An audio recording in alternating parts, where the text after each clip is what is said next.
Yeah. The Libertarian Party and the Libertarian movement seems to, in terms of membership, funding, and vote, seems to have been basically a plateau in this decade. Yeah. Do you think there'll be any significant growth in the next 10 or 20 years, and what do you think it'll take for that to happen? Well, look, if you look at the Libertarian Party, it was growing. It was founded in 1971. It grew phenomenally until 1980, at almost an exponential rate. Then bingo, we're hit. And I don't think it's an accident that it was growing at the same time as anti-government sentiment in general in the United States, anti-tax sentiment, anti-inflation sentiment, and anti-Watergate. The whole Watergate thing came in, discrediting the presidency, and all that, Vietnam, also the Vietnam War. It all came in about the same time, in the mid-'70s.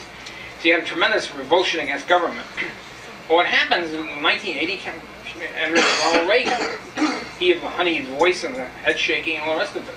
So Reagan, using libertarian rhetoric and doing exactly the opposite, fooled a large number of people, and so yeah, that kills 8 years. I mean, I think we did great by being on a plateau. I'm surprised we didn't collapse altogether.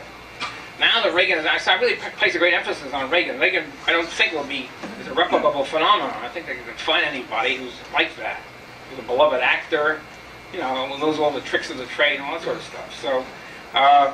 Given that, I don't see that the state will be beloved again.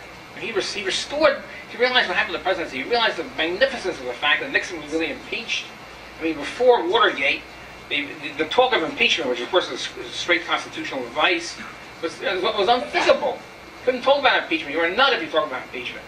When Nixon came in, he was impeached. In fact, he resigned before they could actually kick him out.